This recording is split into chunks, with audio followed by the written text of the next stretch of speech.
sommaire de cette édition, le gouvernement guinéen a indiqué ce jeudi que le président Alpha Condé sera investi pour un troisième mandat le 15 décembre prochain.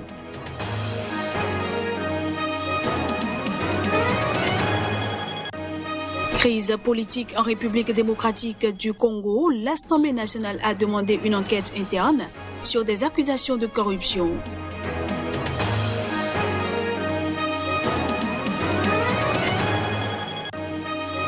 Et puis un tribunal d'Abidjan a condamné ce jeudi Yodé et Siro, un duo de chanteurs populaires en Côte d'Ivoire, à 12 mois de prison avec sursis pour trouble à l'ordre public et diffamation.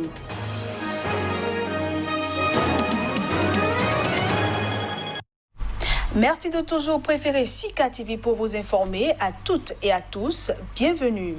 Une journée ville morte à l'appel du principal opposant guinéen pour protester contre la réélection du président Alpha Condé a été inégalement suivie ce jeudi à Conakry, où des arrestations ont par ailleurs eu lieu après la mort d'un policier. Ce dernier a été tué mardi soir par des inconnus alors qu'il patrouillait à Wanendara, l'un des fiefs de l'opposition dans la banlieue de Conakry. Selon des habitants, depuis ce mercredi, des dizaines de jeunes ont été arrêtés et conduits vers des destinations inconnues. Le président d'une ONG, la Ligue pour les droits et la démocratie en Afrique, Mamadi Kaba, a exhorté les autorités à éviter des souffrances injustes et injustifiées contre des innocents. Tous les commerces sont restés fermés dans les quartiers de Amdalaï, Taouya, Dar es Salaam et Bombeto, et une majorité d'entre eux dans celui de Matam, où se trouve le plus grand marché de Conakry. En revanche, l'appel du chef de l'opposition Cellou Dalein Diallo a été quasiment ignoré dans le centre de la capitale et le quartier de Kaloum, où banques, administration et stations-service ont fonctionné normalement. Pendant que l'opposition conteste toujours sa victoire, le président Alpha Condé sera investi pour un troisième mandat le 15 décembre prochain. C'est ce qu'a indiqué ce jeudi le gouvernement. Alors que l'opposition conteste toujours sa victoire à la présidentielle du 18 octobre, le président Alpha Condé va prêter serment le 15 décembre prochain. L'événement marquera l'entrée en fonction du premier président de la 4e République, peut-on lire dans le compte rendu du Conseil des ministres qui s'est tenu dans la matinée. Une nouvelle constitution adoptée lors d'un référendum controversé en mars marquait selon les autorités l'avènement d'une nouvelle république. La nouvelle loi fondamentale remettait donc, selon les partisans du président Condé, son compteur présidentiel à zéro et lui permettait de se représenter. Sa candidature a donné lieu à des mois de manifestations durement réprimées et des violences qui ont fait des dizaines de morts civiles depuis octobre 2019 et dans les jours suivant l'élection. Alpha Condé a été proclamé vainqueur dès le premier tour par la Cour constitutionnelle le 7 novembre dernier. Son principal adversaire, Cellou Dalein Diallo, assure toujours que c'est lui qui a gagné et il dénonce une fraude. Le président Condé a demandé ce jeudi à ses ministres de communiquer plus souvent sur les nombreux cas de violence subis par les forces de l'ordre et des citoyens innocents de la part de personnes se réclamant de l'opposition sans que certaines organisations de défense des droits de l'homme ne s'en émeuvent. En Centrafrique, François Bozizé ne sera pas candidat à la course présidentielle. La candidature de l'ancien chef de l'État a été invalidée ce jeudi par la Cour constitutionnelle. Le motif évoqué est qu'il faisait l'objet de poursuites judiciaires pour assassinat, torture et sanctions de l'ONU. La candidature à l'élection présidentielle en Centrafrique de l'ancien chef d'État, François Bozizé, a été invalidée par la Cour constitutionnelle au motif qu'il faisait l'objet de poursuites, notamment pour assassinat, torture et de sanctions de l'ONU.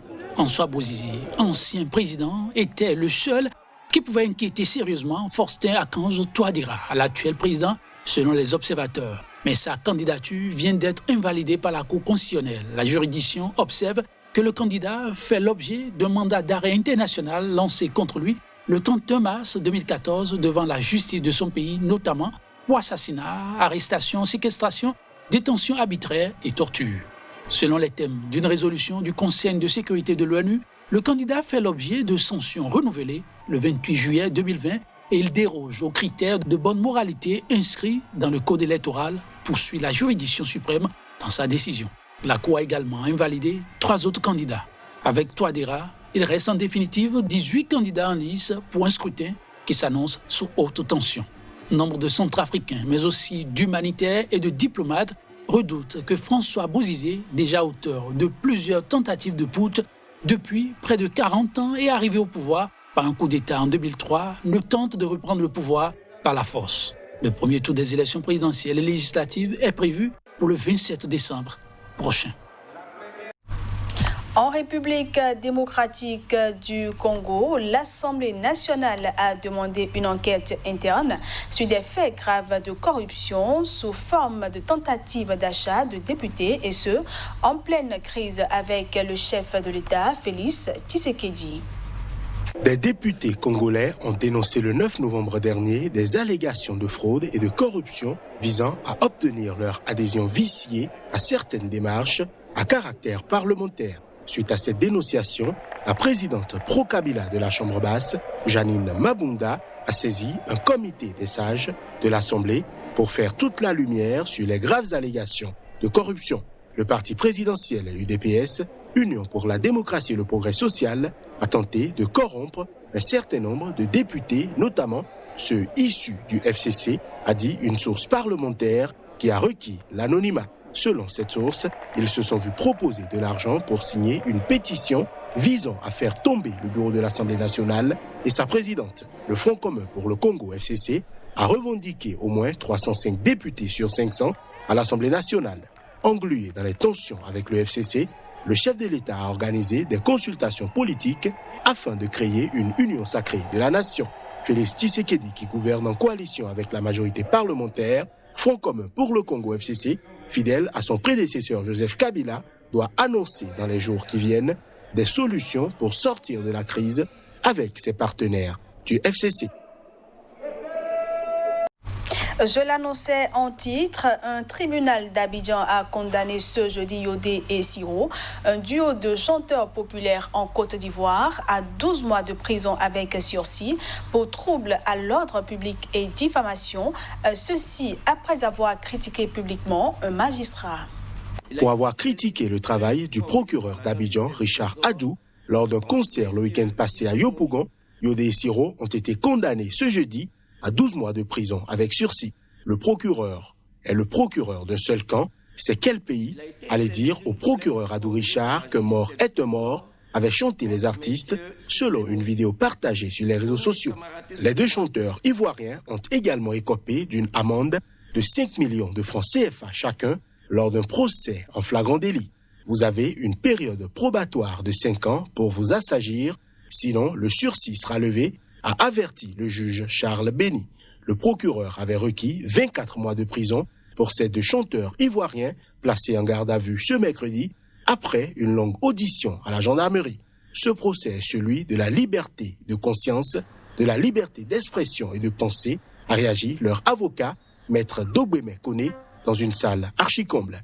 Nous allons faire appel parce que nous estimons que les infractions ne sont pas constituées, a annoncé de son côté l'autre avocat, Jean-Serge Bouillon.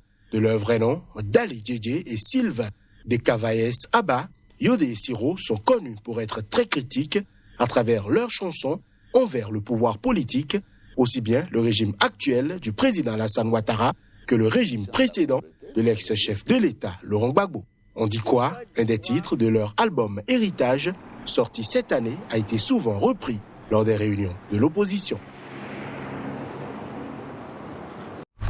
Pour finir cette édition, l'information peut paraître insolite et pourtant, la Namibie met en vente 170 éléphants.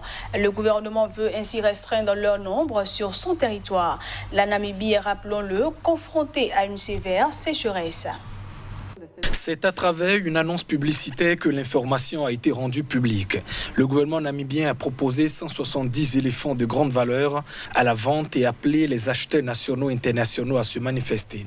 Pays semi-aride et peu peuplé d'Afrique australe, la Namibie abrite quelques 28 000 pachydermes selon son ministère de l'Environnement. Le gouvernement a choisi de vendre des éléphants vivants pour plusieurs raisons, en particulier leur nombre croissant, a-t-il expliqué. Certains pays se sont plaints de ce que la Namibie abattait les éléphants mâles, a-t-il dit. À la place, nous avons décidé, après avoir effectué des recherches, de les vendre. Selon le ministre, les éléphants ont été mis en vente après l'identification d'un besoin de réduire leur population en raison de la sécheresse et de l'accroissement du nombre d'éléphants en lien avec les conflits humains-éléphants. Lors de l'indépendance en 1990, le nombre d'éléphants était tombé en Namibie à quelques 5000, mais il a fortement remonté après la mise en place d'un programme de protection salué dans le monde entier. Le ministre de l'Environnement a averti que la Namibie ne comptait aucunement vendre ses éléphants de manière inconsidérée. Nous devons être certains que le pays soit propice pour les accueillir, a-t-il dit. Fin de cette édition. Merci à tous de l'avoir suivi.